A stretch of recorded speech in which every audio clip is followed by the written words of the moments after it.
Bapak, Ibu, dan Saudara yang dikasihi Tuhan Yesus Kristus. Senang bisa menyapa Bapak, Ibu, Saudara melalui sapaan Gembala hari ini.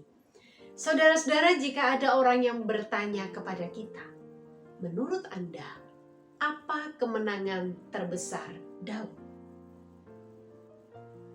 Apa jawaban yang bisa kita sampaikan? Saya pikir sebagian besar dari kita akan menjawab, kemenangan terbesar Daud adalah ketika Daud berhasil mengalahkan Goliat, orang Filistin yang raksasa itu. Ataukah kita mencoba untuk menjawab dengan mengungkapkan kisah kemenangan Daud lainnya ketika dia menang melawan musuh-musuh Israel?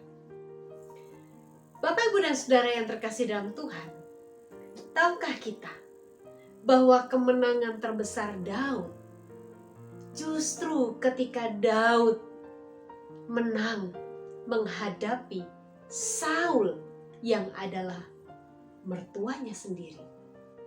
Kemenangan terbesar Daud adalah justru ketika dia menghadapi Saul yang semestinya ikut senang dengan apa yang dilakukan oleh Daud, kemenangan-kemenangan yang dihasilkan oleh Daud, tetapi justru kenyataannya Saul sangat membenci Daud.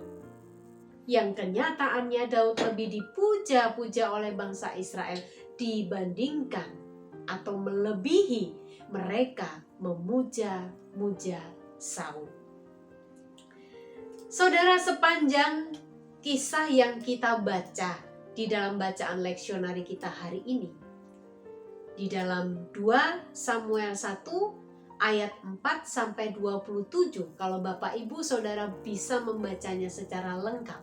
Tapi hari ini saya mengambil dari ayat yang ke-17 sampai dengan 27. Saudara, di sana kita akan melihat, menemukan bagaimana sosok seorang Daud yang tidak menaruh rasa benci atau menyimpan kepahitan di dalam hatinya terhadap Saul. Bahkan sebaliknya, Daud sangat menghormati Saul bukan hanya sebagai mertua, tetapi lebih dari itu. Daud menghormati Saul sebagai seorang raja yang diurapi oleh Tuhan. Roh Tuhan yang ada pada diri Daud memampukan seorang Daud untuk hidup bebas dari rasa kebencian dan kepahitan hati. Saudara, dengan roh itulah Daud mampu tidak hanya untuk bebas dari kepahitan dan hidup berdamai di dalam hatinya terhadap Saul, tetapi Daud juga mampu membuat sebuah lagu untuk mengenang seorang Saul, juga untuk mengenang Yonatan, sahabatnya. Saudara, Daud menyanyikan nyanyian ratapan ini karena Saul dan Yonatan anaknya di dalam ayat 17. Mengejutkan bukan buat kita? Daud meratapi kematian Yonatan sahabatnya.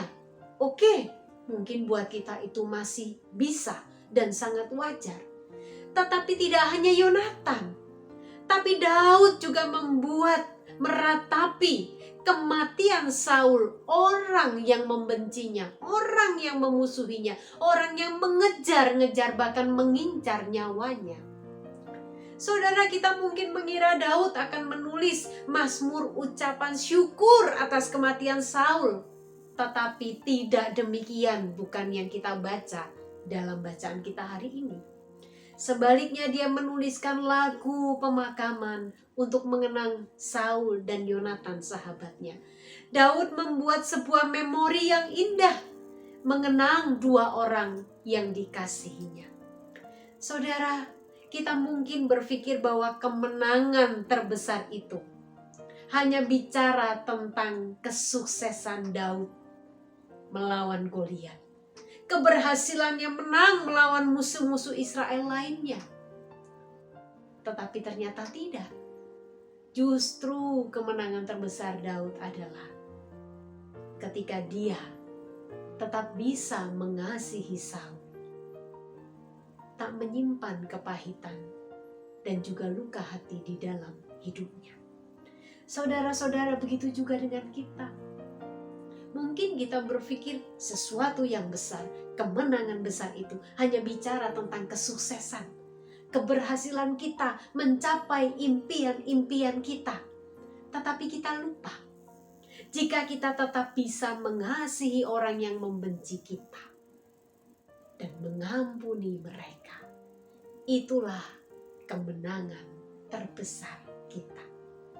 Saudara, mari kita belajar bersama-sama. Saya belajar, Bapak Ibu Saudara juga belajar, untuk kita bisa hidup meneladani Daud, terlebih meneladani Kristus sendiri yang telah mengajarkan kita betapa Kristus mengasihi dan mengampuni orang-orang yang menyalibkannya. Mari saudara, kita terus memohon rahmat dan pertolongan Tuhan untuk menolong kita, sehingga kita mampu mengasihi orang-orang yang ada di dalam kehidupan kita. Tuhan memberkati kita. Mari kita berdoa. Tuhan, ajarkanlah kami untuk kami bisa mengikuti-Mu, meneladani kasih-Mu yang besar itu, sehingga kehidupan kami selalu diwarnai dengan kasih dan pengampunan, sebagaimana yang telah Engkau ajarkan, bahkan Engkau telah berikan juga bagi kami. Terima kasih Tuhan, mampukanlah kami. Inilah doa kami. Demi Kristus Yesus, kami mohonkan doa ini.